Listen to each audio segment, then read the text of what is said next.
നെല്ലിയാമ്പതിയിൽ കരുണ എസ്റ്റേറ്റിന് നികുതി അടയ്ക്കാൻ അനുമതി നൽകിയ സർക്കാർ നിലപാടിനെ രൂക്ഷമായി വിമർശിച്ച് കെപിസിസി അധ്യക്ഷൻ വി.എം. സുധീരൻ. കരമടയ്ക്കാൻ അനുമതി നൽകിയ ഉത്തരവ് പിൻവലിക്കണമെന്ന് സുധീരൻ സർക്കാരിനോട് ആവശ്യപ്പെട്ടു. ഇക്കാര്യം ചൂണ്ടിക്കാട്ടി മുഖ്യമന്ത്രി, ആഭ്യന്തരമന്ത്രി, റവന്യൂ മന്ത്രി, വനംവകുപ്പ് മന്ത്രി എന്നിവർക്ക് കത്തുമയച്ചു. കരം സ്വീകരിക്കാനുള്ള തീരുമാനം 4000-ഓളം കേസുകളെ ബാധിക്കുമെന്നും ലക്ഷക്കണക്കിന് ഏക്കർ ഭൂമി നഷ്ടപ്പെടാൻ ഇടയാക്കുമെന്നും സുധീരൻ പറഞ്ഞു. കൂടുതൽ വിവരങ്ങളുമായി ഇപ്പോൾ KG ദിനകർ ചേരുന്നുണ്ട്. ദിനകർ, എന്തൊക്കെ കാര്യങ്ങളാണ് അദ്ദേഹം ചൂണ്ടിക്കാട്ടിയത്? സ്വാമി, നെല്ലിയാമ്പതി കരുണ എസ്റ്റേറ്റിന്റെ കരം സ്വീകരിക്കാനുള്ള സർക്കാർ നിലപാടിനെതിരെ രൂക്ഷ വിമർശനവുമായാണ് കെപിസിസി അധ്യക്ഷൻ വി.എം. സുധീരൻ രംഗത്തെത്തിയിരിക്കുന്നത്. കഴിഞ്ഞ ദിവസം തന്നെ ഈ ഉത്തരവ് ഇറങ്ങിയപ്പോൾ അദ്ദേഹം ശക്തമായ നിലപാട് സ്വീകരിച്ചിരുന്നു. കരം സ്വീകരിച്ച നടപടി റദ്ദാക്കണമെന്ന് കഴിഞ്ഞ ദിവസം തന്നെ അദ്ദേഹം ആവശ്യപ്പെട്ടിരുന്നു. ഇന്ന് കുറച്ചുകൂടി നിലപാട് കടുപ്പിച്ചിരിക്കുകയാണ്. ഉത്തരവ് റദ്ദാക്കാൻ സർക്കാർ തയ്യാറാകണം. ഈ നിലപാടുമായി സർക്കാർ മുന്നോട്ട് പോയാൽ അത് ലക്ഷക്കണക്കിന് ഏക്കർ സ്ഥലം, സർക്കാർ ഭൂമി നഷ്ടപ്പെടുന്ന സാഹചര്യം ഉണ്ടാകും. കാരണം 4000-ഓളം വരുന്ന ആളുകൾ ഇത്തരത്തിൽ തർക്ക ഭൂമി, അതായത് സർക്കാരുമായി തർക്കത്തിൽ കിടക്കുന്ന ഭൂമി കരം അടയ്ക്കണം എന്നാവശ്യപ്പെട്ടുകൊണ്ട് അപേക്ഷ നൽകിയിട്ടുണ്ട്. അത് കോടതിയിൽ നിലനിൽക്കുന്ന ഒരു പശ്ചാത്തലമുണ്ട്. ഇത് അംഗീകരിച്ച് നൽകിയാൽ, കരുണ എസ്റ്റേറ്റിന് നികുതി അടച്ചത് അംഗീകരിച്ച് നൽകിയാൽ സ്വാഭാവികമായും ഈ കേസുകളിലൊക്കെയും സർക്കാരിന് തിരിച്ചടി നേരിടേണ്ടി വരും എന്ന നിലപാടാണ് സുധീരൻ സ്വീകരിച്ചിരിക്കുന്നത്. ഉത്തരവ് പിൻവലിക്കണം എന്നാവശ്യപ്പെട്ടുകൊണ്ട് റവന്യൂ മന്ത്രി, മുഖ്യമന്ത്രി, ആഭ്യന്തരമന്ത്രി, റവന്യൂ മന്ത്രി, വനംവകുപ്പ് മന്ത്രി എന്നിവർക്ക് കത്തയച്ചിട്ടുണ്ട്. ഇക്കാര്യത്തിൽ നടപടി സ്വീകരിക്കണമെന്ന് ആവശ്യപ്പെട്ടുകൊണ്ട് സംഭവം വിവാദമായ പശ്ചാത്തലത്തിൽ നാളെ ഉന്നതതല യോഗവും വിളിച്ചിട്ടുണ്ട്. മുഖ്യമന്ത്രി ഉമ്മൻചാണ്ടിയും റവന്യൂ മന്ത്രിയും യോഗത്തിൽ പങ്കെടുക്കുകയും ചെയ്യുന്നുണ്ട്. തെരഞ്ഞെടുപ്പ് പ്രഖ്യാപിക്കുന്നതിന് തൊട്ടു മുൻപാണ് കരുണ എസ്റ്റേറ്റിന് ഏതാണ്ട് 833 ഏക്കറോളം വരുന്ന കരുണ എസ്റ്റേറ്റിന് നികുതി അടയ്ക്കാൻ സർക്കാർ നികുതി അടയ്ക്കാനുള്ള അനുമതി നൽകി ഉത്തരവിറക്കിയത്. ഈ ഭൂമി സർക്കാർ ഏറ്റെടുക്കാൻ 2014 ഉത്തരവ് ഇറക്കിയതാണ്. എന്നാൽ പിന്നീട് കരുണ പോപ്സ് ഗ്രൂപ്പ് കോടതിയെ സമീപിച്ചതിനെ തുടർന്നാണ് ഇപ്പോൾ തർക്കത്തിൽ നിലനിൽക്കുകയാണ്. കോടതിയിലിരിക്കുന്ന ഒരു വിഷയമാണ് ഇത്. അതുകൊണ്ട് തന്നെ ഇക്കാര്യത്തിൽ കരം സ്വീകരിക്കാൻ പാടില്ല, നിലപാട് സ്വീകരിച്ച ഉത്തരവ് റദ്ദാക്കണം എന്ന് ആണ് ഇപ്പോൾ വി.എം. സുധീരൻ ആവശ്യപ്പെട്ടിരിക്കുന്നത്. ഇത് സർക്കാരിനെ പ്രതിക്കൂട്ടിലാക്കിയിരിക്കുകയാണ്. പ്രത്യേകിച്ച് തെരഞ്ഞെടുപ്പ് അടുത്തിരിക്കുന്ന പശ്ചാത്തലത്തിൽ സർക്കാരിനെ സംബന്ധിച്ച് ഇത് വലിയൊരു തിരിച്ചടി കൂടിയായി മാറുകയാണ്. കാരണം ആയിരക്കണക്കിന് പേർ ഇത്തരത്തിൽ കരമടയ്ക്കാൻ അപേക്ഷ നൽകി കാത്തിരിക്കുമ്പോൾ കരുണ എസ്റ്റേറ്റിന് എന്തുകൊണ്ട് ഇത്തരത്തിൽ സർക്കാർ അനുകൂലമായ നിലപാട് സ്വീകരിച്ചു എന്ന ചോദ്യമാണ് ഉയരുന്നത്. അതും തെരഞ്ഞെടുപ്പിന് തൊട്ടു മുൻപ് വളരെ ധൃതി പിടിച്ച് ഇത്തരത്തിൽ കോടതിയിൽ നിൽക്കുന്ന ഒരു കേസിന്റെ പുറത്ത് എന്തുകൊണ്ട് ഇത്തരത്തിൽ നിലപാട് സ്വീകരിച്ചു എന്ന ചോദ്യവും ഉയർന്നു വരികയാണ്. സ്വാമി, KG ദിനകറാണ് വിവരങ്ങൾ നൽകിയത്. തർക്കത്തിലിരിക്കുന്ന കരുണ എസ്റ്റേറ്റിന് നികുതി അടയ്ക്കാൻ അനുമതി നൽകിയ സംഭവത്തിൽ നാളെ തിരുവനന്തപുരത്ത് ഉന്നതതല യോഗം. നികുതി സ്വീകരിക്കാനുള്ള റവന്യൂ വകുപ്പിന്റെ തീരുമാനം വിവാദമായ സാഹചര്യത്തിലാണ് തീരുമാനം. നികുതി സ്വീകരിക്കുന്നതിൽ തെറ്റില്ലെന്ന് നിയമ സെക്രട്ടറി വ്യക്തമാക്കിയിരുന്നു. മുഖ്യമന്ത്രിയും റവന്യൂ മന്ത്രിയും നാളത്തെ യോഗത്തിൽ പങ്കെടുക്കും. തെരഞ്ഞെടുപ്പ് പ്രഖ്യാപിക്കുന്നതിന് 3 ദിവസം മുൻപാണ് പോപ്സ് ഗ്രൂപ്പിന്റെ കൈവശമുള്ള 833 ഏക്കർ ഭൂമിക്ക് കരമടയ്ക്കാൻ റവന്യൂ വകുപ്പ് അനുമതി നൽകിയത്. കരുണ എസ്റ്റേറ്റിന്റെ ഉടമസ്ഥാവകാശം സംബന്ധിച്ച് ഹൈക്കോടതിയിൽ സർക്കാർ കേസ് നടത്തുന്നതിനിടെയാണ് കരം സ്വീകരിച്ചത്. പ്രസ്തുത ഭൂമി സർക്കാരിൽ നിക്ഷിപ്തമാക്കണമെന്ന് 2014 നിയോഗിച്ച പ്രത്യേക സമിതി കണ്ടെത്തിയിരുന്നു. ഭൂമി ഏറ്റെടുക്കുന്നതിനെതിരെ പോപ്സ് ഗ്രൂപ്പ് അന്ന് ഹൈക്കോടതിയെ സമീപിക്കുകയായിരുന്നു.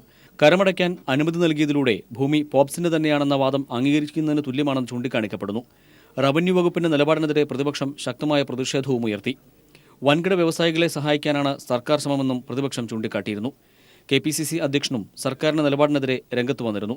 മുഖ്യമന്ത്രി ഉമ്മൻചാണ്ടിയും റവന്യൂ മന്ത്രിയും നാളെ നടക്കുന്ന ഉന്നതതല യോഗത്തിൽ സംബന്ധിക്കും. News bureau, Thiruvananthapuram. People exclusive. Nelliampathy Karuna എസ്റ്റേറ്റിന്റെ കരം സ്വീകരിച്ച നടപടിയിൽ തെറ്റില്ലെന്ന് നിയമ സെക്രട്ടറിയുടെ വാദം പൊളിയുന്നു. കരം സ്വീകരിച്ചത് 1961 കേരള ഭൂനികുതി നിയമത്തിന് വിരുദ്ധമായി. നാളത്തെ ഉന്നതാധികാര യോഗത്തിന് ശേഷം കരം സ്വീകരിക്കാനുള്ള സർക്കാർ ഉത്തരവ് പിൻവലിക്കാൻ തീരുമാനിച്ചേക്കും. നെല്ലിയാമ്പതി കരുണ എസ്റ്റേറ്റിലെ 836 ഏക്കർ ഭൂമിയിൽ നിന്നും കരം സ്വീകരിച്ചതിൽ തെറ്റില്ല എന്ന നിയമ സെക്രട്ടറിയുടെ വാദമാണ് പൊളിയുന്നത്. കരം സ്വീകരിക്കാൻ ഉത്തരവിട്ട സർക്കാർ നടപടി ചട്ടവിരുദ്ധമാണെന്ന് തെളിയിക്കുന്ന രേഖകൾ പീപ്പിൾ ടിവിക്ക് ലഭിച്ചു. കരുണയിൽ നിന്നും കരം സ്വീകരിക്കാൻ നിയമവകുപ്പ് മുൻപോട്ട് വെച്ചത് 1966 കേരള രജിസ്ട്രി ചട്ടം 16 അനുസരിച്ചാണ്.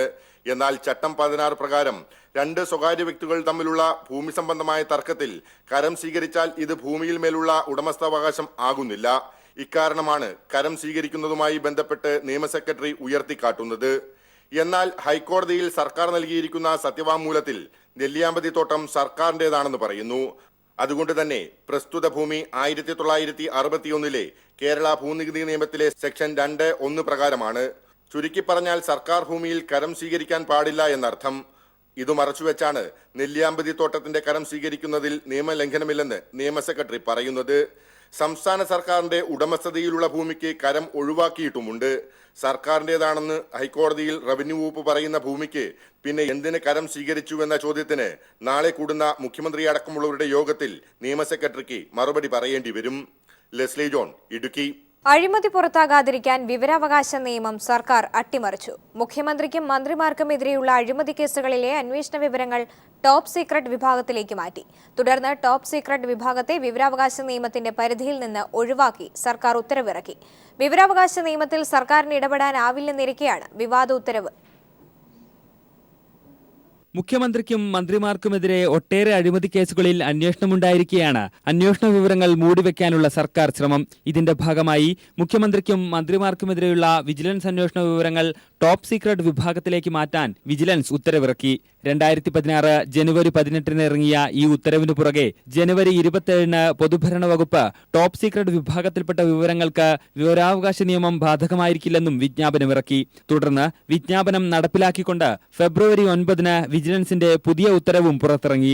ടോപ്പ് സീക്രട്ട് വിഭാഗത്തെ വിവരാവകാശ നിയമത്തിന്റെ പരിധിയിൽ നിന്നും ഒഴിവാക്കിയതായും അതിനാൽ വിവരാവകാശ പ്രകാരമുള്ള അപേക്ഷകളിൽ രഹസ്യ സ്വഭാവമുള്ള ഒരന്വേഷണത്തിന്റെയും വിവരമോ രേഖാപകർപ്പുകളോ ഇനി മുതൽ നൽകേണ്ടതില്ല എന്നും ഉത്തരവിൽ പറയുന്നു.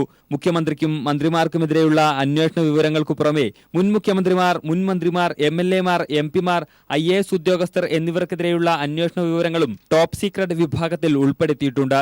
ഇതിലൂടെ അധികാരമൊഴിഞ്ഞാലും അഴിമതി സംബന്ധിച്ച വിവരങ്ങൾ പുറത്തുവരുന്നത് തടയാനാണ് സർക്കാർ നീക്കം. പാർലമെന്റിന് മാത്രമേ വിവരാവകാശ നിയമത്തിൽ ഭേദഗതി വരുത്താനാകൂ എന്നിരിക്കെയാണ് നിയമം അട്ടിമറിക്കാൻ സർക്കാർ ശ്രമിക്കുന്നത്. ഈ ഉത്തരവുകൾ മുഖ്യമന്ത്രിയുടെയും മന്ത്രിമാരുടെയും അഴിമതി സംബന്ധിച്ച വിവരങ്ങൾ മൂടിവെക്കാനാണെന്നത് വ്യക്തം. തിരുവനന്തപുരത്ത് നിന്നും ജിതിൻ ചന്ദ്രൻ. ഇപ്പോൾ കലാഭവൻ മണിയുടെ അനുസ്മരണ ചടങ്ങ് ചാലക്കുടിയിൽ നടക്കുകയാണ്. തത്സമയത്തിലേക്ക്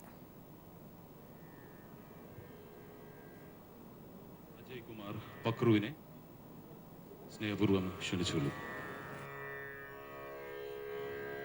ഭാഗ്യലക്ഷ്മി ചേച്ചിയെ സ്നേഹപൂർവ്വം ബഹുമാനപൂർവ്വം വേദിയിലേക്ക് ക്ഷണിച്ചുള്ളൂ.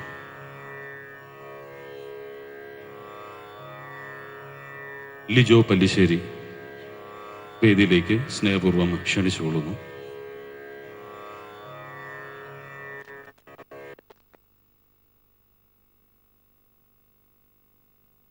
ക്ഷണിച്ചുകൊള്ളു.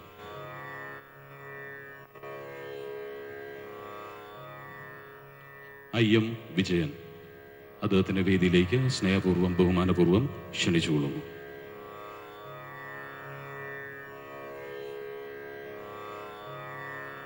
കോട്ടയം നസീർ വേദിയിലേക്ക് സ്നേഹപൂർവ്വം ക്ഷണിച്ചുകൊള്ളുന്നു. ബിനീഷ് കൊടിയേരിയെ സ്നേഹപൂർവ്വം വേദിയിലേക്ക് ക്ഷണിച്ചുകൊള്ളുന്നു.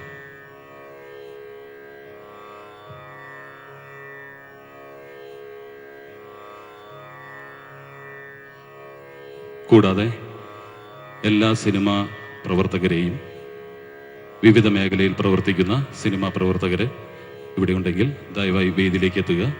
ജനപ്രതിനിധികൾ ഇവരെല്ലാം വേദിയിലേക്ക് എത്തണമെന്ന് താഴ്മയായി അപേക്ഷിക്കുകയാണ്. ഒരു നിമിഷം മൗന പ്രാർത്ഥനയ്ക്കായിട്ട് എല്ലാവരും എഴുന്നേറ്റ് നിൽക്കുക.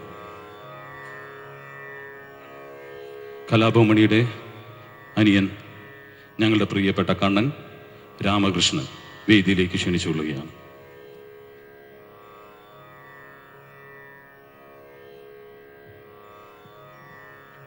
ഒരു നിമിഷം സൈലൻസ് പ്ലീസ്.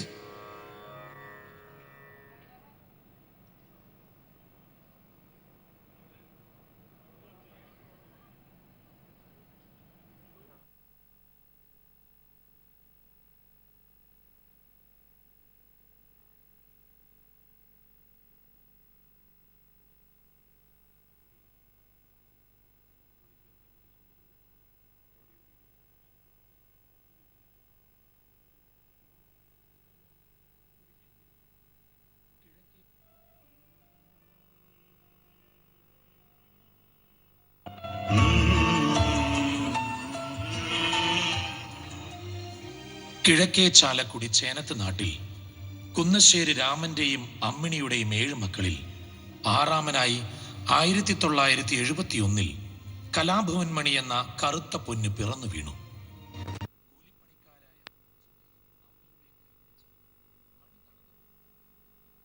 കഥാപാത്രം മലയാള സിനിമയ്ക്ക് സമ്മാനിച്ചത് ഒരു കരുത്തനായ നടനെയാണ്. ഞാൻ ആർക്കും കൊടുക്കാറില്ല. പിന്നെ രാമചന്ദ്രനായതുകൊണ്ടാ.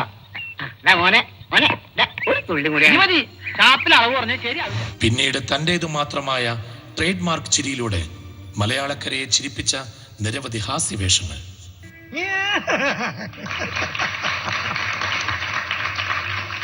അതുവരെ ചിരിപ്പിച്ച കലാഭവൻ മണി വാസന്തിയും ലക്ഷ്മിയും പിന്നെ ഞാനും എന്ന ചിത്രത്തിലെ രാമു എന്ന കഥാപാത്രത്തിലൂടെ ജനങ്ങളെ കരയിപ്പിച്ചു. ഒരു വരി എന്നെ കൊണ്ട് പാടാൻ പറ്റില്ല. വീട്ടിൽ ചെന്ന് അമ്മോട് എന്താ പറയാ? 2 ദിവസമായി വീട്ടിലുള്ള ഒരു കട്ടൻ ചായ കുടിച്ച് വിശപ്പടക്കണ കൃഷ്ണ. നിന്റെ മുരളിക കേൾക്കുമ്പോൾ എൻ മനസ്സിൽ പാട്ടുണരും, 1000 കനവുണരും.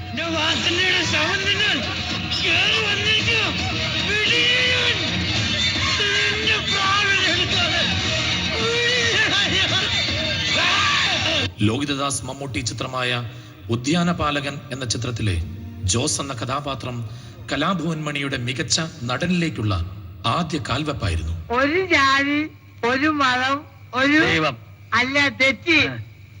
പല ജാതി, പല മതം, പല ദൈവം, പല നിറം.